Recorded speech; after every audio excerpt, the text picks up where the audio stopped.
Makanya penyakit orang Islam hari ini Pak, penyakit orang Islam, jangankan orang kafir, orang Islam saja tidak yakin lagi dengan amal yang disampaikan nabinya.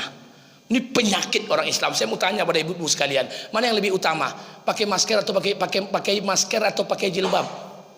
Masker atau jilbab? Saya mau tanya, jilbab itu hukumnya wajib atau sunat? Wajib atau sunat? Itu di luar ngapu telanjang yoleh. Penyakit kita hari ini Pak. Saya mau tanya, mana yang lebih utama, sholat di masjid atau di rumah? Masjid atau rumah? Itu ngapu sembahyang di rumah yoleh. La ilaha illallah. Jangankan orang kafir, orang Islam saja tidak yakin lagi dengan amal yang disampaikan nabinya. Pantas Islam ini seperti buih di lautan. Ini keyakinan ini perlu ditanamkan Pak. Makanya tidak banyak hadis Ramadan, cukup 2 saja. Man shoma Ramadan imanan wa ihtisaban ghufira lahu ma taqaddama min dzanbi. Barang siapa puasa pada Ramadan dengan iman, dengan ihtisab, Allah ampunkan dosa-dosa yang lalu. Berapa banyak di antara kita hari ini yang tidak berpuasa ketika Ramadan? Tak sedikit pun perasaan takutnya kepada Allah. Man qama Ramadan imanan wa ihtisaban ghufira lahu ma taqaddama min dzanbi. Man qama, barang siapa yang berdiri qiyamul lail, tarawih, witir dengan iman dan ihtisab, Allah ampunkan dosa-dosanya yang lalu. Berapa banyak hari ini di antara kita yang tidak tarawih dan witir hanya gara-gara alasan tarawih witir kan sunatnya Ustaz. La ilaha illallah. Padahal puasa ini sepaket dengan tarawih dan witir. Kalau bapak ibu puasa tidak tarawih dan witir, puasa bapak ibu diterima, tapi tidak sempurna. Karena dia sepaket, siang harinya puasa, malam harinya qiyamul lail. Ini yang terjadi Pak. Makanya mohon maaf, jangankan orang kafir, orang Islam saja tidak yakin lagi dengan amal yang disampaikan nabinya. Bagaimana kondisi kita hari ini Pak? Itu kan sahabat Nabi Ustaz. Ikulah jam berapa Pak? 6 lewat seboleh. Ya bentuk-bentuk tidak puasa. Ya ceramah. Itu kan sahabat Nabi Ustaz. Ada enggak yang bukan sahabat Nabi? Sahabat Nabi itu wajar dia yakin dengan Nabi. Ada. Orang kafir aja banyak yang percaya dengan Nabi. Bapak Ibu maaf, Nabi naik ke atas bukit Safa. Nabi kumpulkan seluruh karib keluarganya. Dalam riwayat dikatakan 65 orang. Riwayat lain mengatakan 45 orang.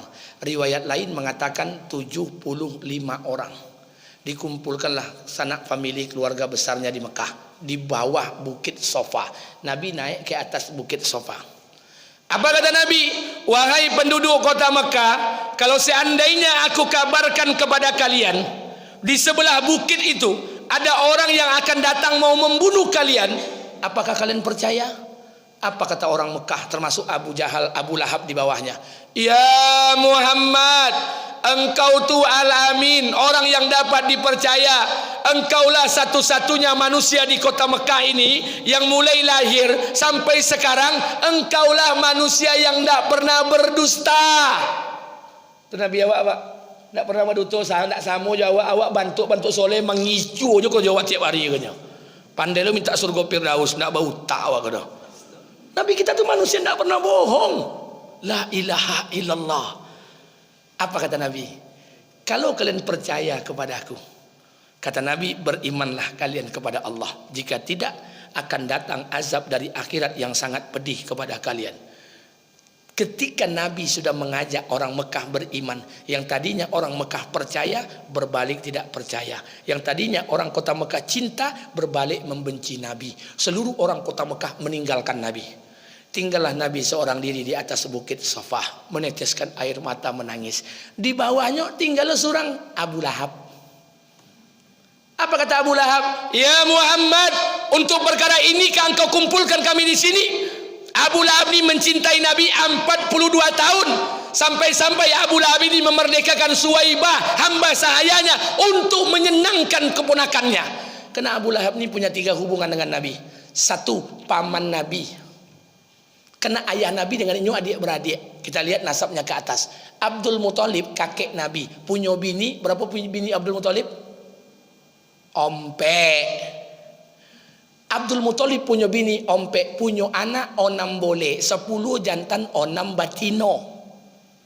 Dari istri yang pertama lahir Abdullah, Abu Talib, Ruqayyah, Atikah dan lain-lain. Dari istri kedua lahir Abbas dan lain-lain. Dari istri ketiga lahir Hamzah dan lain-lain. Dari istri keempat Lubna lahirlah Abu Lahab. Jadi Abu Lahab kok seayah tapi tidak seomak. Paman Nabi. Yang kedua Abu Lahab ini tetangga Nabi. Makanya Bapak Ibu mohon maaf, kalau ibu pergi ke Mekah, nginap di mana saja terserah. Kalau ibu masuk jalur Sofwa, Sofwa itu kan jalur dekat samping Zamzam Tower. Ini Zamzam Tower, ini Hilton, ini jalur Sofwa. Sofwa ibu jalan berkunjung ke rumah Nabi. Rumah Nabi itu kan jalurnya tempat kita keluar tawaf. Sebelah kanan yang warna kuning. Nah, itu rumah Nabi. Depan rumah Nabi kan ada WC. Itu WC rumah Abu Lahab tuh. Abu Lahab tuh tetangga Nabi, WC itu rumah Abu Lahab tuh. Yang ketiga, Abu Lahab ini besan Nabi. Besannya bukan sekali, 2 kali. Kena anak Nabi Ruqayyah dan Ummu Kalsum menikah dengan 2 orang anak Abu Lahab, Utbah dan Utaibah, sebelum dinikahi oleh Utsman. Besannya itu 2 kali. Apa kata Abu Lahab? Saking marahnya Abu Lahab, dia tinggalkan Nabi Muhammad, dia pulang ke rumah anaknya. Sampai depan pintu rumah anaknya, apa kata Abu Lahab? Wahai anak-anakku, aku tidak akan mau menghindari kepalaku dari terik matahari. Aku tidak akan mau melangkahkan kakiku ke rumah kalian sebelum kalian ceraikan semua anak Muhammad. Saking marahnya Abu Lahab. Semua anak Abu Lahab keluar. Utbah, Utaibah keluar. Salah seorang anak Abu Lahab, kisahnya masyhur, Utbah, keluar dari rumah Nabi, langsung dikejarnya Nabi. Ya Muhammad, kata Utbah. Utbah aku minantunya, yang diimbaunya mintuo. Kalau ada minantu awak bak membau mintuo namo jo batumbuk wa pagi ko. Tapi apa kata Nabi Muhammad? Ada apa wahai Utbah anakku? Kata Utbah, wahai Muhammad, aku tak percaya dengan agama yang kau bawa. Aku tak percaya dengan apa yang kau sampaikan. Mulai saat ini, mulai hari ini, aku ceraikan anakmu. Menetes air mata Nabi. Ayah mana yang tak menangis? Anaknya diceraikan oleh minantunya tanpa adab, tanpa akhlak, tanpa etika. Menetes air mata Nabi. Tidak cukup itu, Utbah ini pun meludahi wajah Nabi Muhammad sallallahu alaihi wasallam. Kisahnya masyhur. Hancur hati Nabi. Kemudian Nabi mengangkat tangan dan berdoa. Makanya mohon maaf, semua doa Nabi hafalkan, amalkan. Tapi doa yang satu ini saya minta tolong jangan dihafal dan jangan diamalkan. Ini khusus doa Nabi untuk Utbah minantunya ketika diludahi wajah Nabi.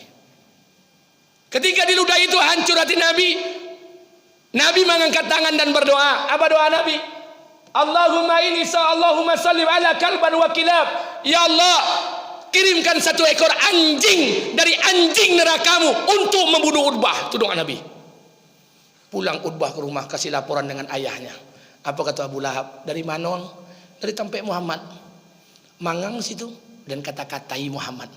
Terus dan caci maki Muhammad. Terus dan andai-andai Muhammad. Kata Abu Lahab, terus Muhammad ngomong apa? Kata Utbah, Muhammad tidak ada ngomong, dia diam aja. Terus saya ceraikan anak Muhammad. Kata Abu Lahab, terus kalau kau ceraikan anaknya, Muhammad ngomong apa? Muhammad tidak ada ngomong, dia diam aja. Terus saya ludahkan wajah Muhammad. Kata Abu Lahab, waktu kau ludahkan tuh Muhammad ngomong apa? Kata Utbah, Muhammad tidak ada ngomong, tapi dia doa.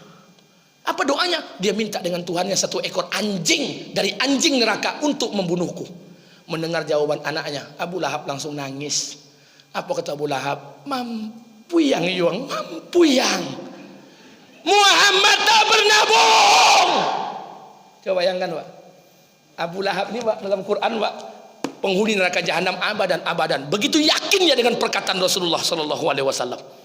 Bagaimana dengan kita? Yang jangguiknya sepanjang tali baru, sorbannya segadang ban Vespa, zikirnya 50.000 setiap malam, bacaan Qurannya one day one juz. Mana keyakinan kita dengan sabda Nabi Muhammad sallallahu alaihi wasallam? Orang kafir Pak, begitu percayanya dengan omongan Rasulullah sallallahu alaihi wasallam. Sekarang dikasih oleh kita Ramadan, puasa indah, tarawih indah, la ilaha illallah. Kemudian mengaku lu beriman kepada Allah. Makanya kita belajar Pak. Makanya mohon maaf, orang-orang dahulu tuh keyakinan mereka luar biasa. Dan keyakinan ini yang ada dalam diri Maryam. Sehingga pertolongan itu Allah turunkan dari langit. Makan itu dihantarkan oleh Allah dari langit setiap Maryam memerlukannya. Kullama dakhala 'alaiha Zakaria al-mihrab. Setiap kali Nabi Zakaria masuk ke mihrabnya Maryam, wajada inda rizqa, banyak makanan. Qalat ya Maryam, ini semua datang dari mana? Maryam berkata, ini semua datang dari Allah. Allah yang ngantarkan makanan dari surga. Jadi makanya mohon maaf, Pak. Tugas kita hari ini kalau dekat saja kita dengan Allah, Allah akan selesaikan segala keperluan kita, Pak. 10 hari ini dekat dengan Allah. Nggak usah dipikir-pikir, lo THR tuh, Pak. La ilaha illallah. Rusak utak awak ada THR kok, Pak. 10 hari kau mohon maaf, sudah berulang kali saya sampaikan, jemaah Masjid Al-Munawarah, bapiti tidak bapiti, rayo itu tetap akan datang. Nah, rayo itu tidak akan tertunda. Oh, jemaah Masjid Al-Munawarah karena tidak ada yang cair, raya ditunda, tidak ada cerita dong. Raya tetap akan datang. Apa yang kita takutkan? Makanya mohon maaf, tidak usah terlalu khawatir dengan kehidupan dunia ini. Dekatkan diri kita dengan Allah. Allah punya cara untuk menyelesaikan setiap masalah kita. Makanya 10 hari yang terakhir, Pak, hiruk pikuk dunia ini, la ilaha illallah. Kalau bapak ibu ke pasar, orang takbir lah mulai lo taibu awak. Orang boleh baju, awak ulun jo boleh baju leh. Kue-kue rayo lah banyak ayak di topi jalan. Toples lah banyak lah orang manggalenya. Bini awak lah masak kue lu di rumah, ndak lo boleh makan kecuali yang angui-angui, la ilaha illallah. Jadi memang tanda-tanda itu memanglah nampak. Gelisah hidup kita, Pak. Ndak ada jalan lain. Habiskan diri kita beribadah, masuk dalam masjid beriktikaf, banyakkan diri kita beribadah kepada Allah. Mudah-mudahan kalau seperti ini nanti Allah berikan kita ketenangan, wala khaufun alaihim wala hum yahzanun. Allah cabut di hati kita rasa takut dan tidak akan pernah bersedih hati. Maka sekali lagi ibu-ibu bapak yang dimuliakan Allah, hadiri tempat-tempat iktikaf, habiskan masa kita beribadah kepada Allah Subhanahu wa taala, jadikan Ramadan tahun ini sebagai Ramadan yang terbaik dalam kehidupan ini. Amin. Amin amin ya rabbal alamin. Baik, ini mungkin yang dapat saya sampaikan, baru sampai kelahiran Maryam ibu Nabi Isa alaihissalam, belum kelahiran Nabi Isa alaihissalam. Saya berikan kesempatan beberapa menit, kalau ada yang ingin ditanyakan saya persilahkan dengan segala hormat. Silakan. Ada yang mau tanyakan? Atau memang tidak tonton yang akan ditanyakan? Ya. Ya Pak. Apanya? Oh, kalau masalah zakat itu langsung bertanya, Pak. Bertanya ke orang yang pas. Kalau sama ambo tidak pas lah. Kau hitung-hitungan. Cuma kalau saya beri nasihat satu saja. Ini nasihat saya, Pak. Nanti Bapak dihitung nisabnya berapa. Kalau sudah sampai haulnya, kemudian dihitung. Kalau saya pribadi, saya tetap mengeluarkan zakat. Zakat mal saya keluarkan. Cuma zakat mal saya, Pak, tidak saya keluarkan dalam bentuk bersih. Dalam bentuk kotor saya keluarkan. Karena kalau dalam bentuk bersih ya, Pak, tidak bersuhu pitinya le, Pak. Ambo kumpulan pendapatan ambo 30 juta sehari, sebulan. Kali setahun lebih kurang 360 juta. Langsung saya potong 2,5% untuk menjaga kehati-hatian. Kalau memang berlebih hitung sedekah. Tapi kalau dihitung jumlah bersih, bayi yang sudah noto, bayi rumah, tidak bersobok betul, Pak. Nah, kalau saya pribadi, makanya kita ini jangan mengakal. Kita ini suka mengakal-akalkan hukum. Contoh, zakat perhiasan. Berapa standar zakat perhiasan? Sampai dengan 80 sekian gram. Lebih kurang sekitar 38 atau 42 emas. Itu emas yang tersimpan, bukan emas yang dipakai. Kalau tersimpan emas itu 42 gram lah, 42 emas atau 83 sekian emas, itu keluarkan 2,5%. Dia awak jadi dia male mengeluarkan zakat ame, bapakailah 10 ame. Tinggal 20 Ustaz, tidak sampai nisab. Kalau utak awak kau, Pak. Awak kau kita cukup mengakal-akalkan hukum. Kalau pilih itu memang pilih kiki, Pak, la ilaha illallah. Tapi bersyukurlah, karena kata Allah dalam Quran itu orang yang kikir itu, orang kaya itu bakhil. Jadi kalau kita ini belum kaya, Pak, belum pantas untuk bakhil. Orang kaya itu bakhil. Kalau saya sekarang punya uang 1 juta, keluarkan 2,5%. Berapa 1 juta 2,5%, Pak? 25.000. Jangankan 25.000, Pak, 100.000 mau campaan gini, Pak. Bapak punya uang 10 juta, dikeluarkan 2,5%. Berapa jumlahnya? 250.000. Kalau 10 juta pitiam Bapak, jangankan 250.000, 1 juta mau bayan pagi kok. Tapi kalau Bapak punya uang 10 triliun, berapa 2,5%-nya? 250 miliar. Mulai utak kau main gadang banah. Aku orang kaya kau bakhil. Jadi kalau awak bansek pilih, kau memang keterlaluan kau, Pak, la ilaha illallah. Kita belum kaya, ayolah kiki. Makanya oleh karena untuk membersihkan silakan hitung dengan Basnas atau orang-orang yang khusus untuk bisa menghitungnya, dihitung zakat apa nanti dikeluarkan persentasenya. Kalau saya menjaga prinsip kehati-hatian. Contoh, walaupun Majelis Ulama fatwa kita zakat fitrah 2,5 kg, tapi tetap saya akan membayarkan 3 kg atau 3,5 kg. Kenapa berapalah artinya 0,5 kilo, setengah kilo itu Pak. Menjaga kehati-hatian saja. Kalau berlebih, mudah-mudahan dihitung sedekah. Selesai. Tidak perlu berdebat lebihkan saja. Kita ini kan tidak suka berlebih dalam urusan agama. Tapi kita ini lebih suka berlebih dalam urusan dunia. Makanya kata ulama, kita ini boros urusan dunia, pilih untuk ukuran agama. Kalau ke Mas Haji, cari mana piti-piti yang ketek-ketek itu. Karena kalau dia piti banyak, seolah-olah soleh dan dermawan banget gitu. Kalau baca koran Riau Pos 32 halaman selesai satu hari. Tapi baca Quran 2 lembar, bantu soleh lah kau mah. La ilaha illallah. Kita ni hitung-hitungan untuk agama. Makanya mohon maaf, kita ni beragama dengan nafsu. Kalau perintah Allah tu cocok dengan selera awak kerajuan perintah agama. Apa perintah yang cocok dengan selera awak? Babi ni labi pada cihek. Kau dapat sore beko kawin awak mah. Ya. Ya.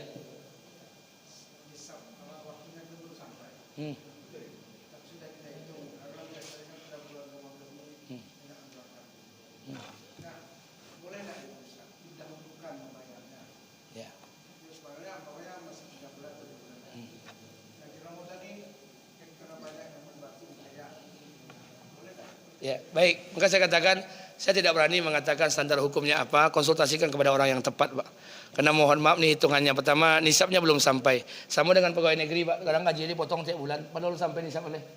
Apakah hitung zakat atau infak dan sedekah? Wallahu a'lam bisawab. Tapi yang jelas menjaga kehati-hatian. Kalau beko setahun jumlahnya nanti selesai ukurannya, alhamdulillah. Kalau enggak dia dihitung sedekah. Tapi untuk memastikan banyak, Pak. Makanya mohon maaf, konsultasikan dengan pihak Basnas atau orang-orang yang paham. Kalau yang paling paham, tanya dengan Ustadz Herman Gani juga boleh, atau dengan ustadz-ustadz yang lain juga boleh, Pak. Dikonsultasikan.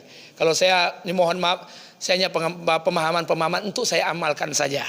Saya amalkan menurut saya untuk menjaga kehati-hatian. Maka sekali lagi saya ingatkan kepada kita bersama, kepada Bapak Ibu yang dimuliakan Allah, bentuknya ini sepele, Maka sekali lagi buat kita bersama tanamkan ini keyakinan-keyakinan yang tidak kita paham, tanya dengan para ulama, dengan para ustaz-ustaz yang ada, atau tanya dengan lembaga-lembaga yang resmi yang untuk bisa menjelaskan itu. Mulai zakat pertanian, mulai zakat emas, zakat mal dan sebagainya, termasuk zakat fitrah, biar kita lebih jelas. Kadang-kadang kita kok punya uang, Pak, tapi untuk menyalurkannya sulit. Saya hanya bisa menggugah hati kita bersama, dalam harta kita ada punya orang lain, dalam harta kita ada hak orang lain. Maka untuk membersihkan dan mensucikan itu, maka dikeluarkan zakatnya. Saya minta pada kita bersama, mulailah dihitung. Saya aja berceramah, saya hitung mulai ceramah setahun potong berapa rata-rata sebulan mau dapat, berapa sehari. Ceramah ompek kali sehari, amplop mosoji katakanlah 500 kali ompek 2 juta sehari, berarti sebulan 60 juta. Jadi sangko Ustaz kok bansai kayu-kayu kami gini kok. Itu sebulan, Pak, 2 bulan. Makanya kalau kami nak beli Pajero Sport, tiap bulan kami bisa beli Pajero. Tapi untuk apa? Untuk apa? Untuk lifestyle gaya hidup. La ilaha illallah. Maka saya katakan kalau gaya hidup tidak akan pernah sampai nanti tanah itu masuk ke muncung awak, baru berhenti selera awak. Maka saya katakan kita ini beramal sesuai nafsu. Kalau beramal perintah Allah tu cocok dengan selera awak, babi ni lobi pada cie, sepakat besok pagi awak kerojuan. Tapi kalau lah perintah Allah tu bertentangan dengan nafsu, kita mulai akal-akalkan. Pak, kenapa nak ke masjid? Lanjutlah Ustaz, ikut ambu pilek lo salemonya Ustaz, salemonya. Buat apa ke masjid Ustaz? Ramai-ramai ndak kusuk, ambu di rumah Ustaz, kusuk Ustaz. Kita mulai akal-akalan. Pak, Bu, kenapa ndak berimpak ke masjid? Untuk apa berimpak Ustaz? Biasa ketek nan pantiang ikhlas. Lah mulai main akal-akalan. Awak aku bak acara ndak akan rugi ya doh. Inilah keadaan kita umat Islam beramal nih. Maka karena itu mudah-mudahan ini pelajaran buat kita bersama. Habiskan diri kita, harta kita, semua apa yang kita miliki untuk menyenangkan Allah Subhanahu Wa Taala. Mudah-mudahan ini berkah buat kita bersama.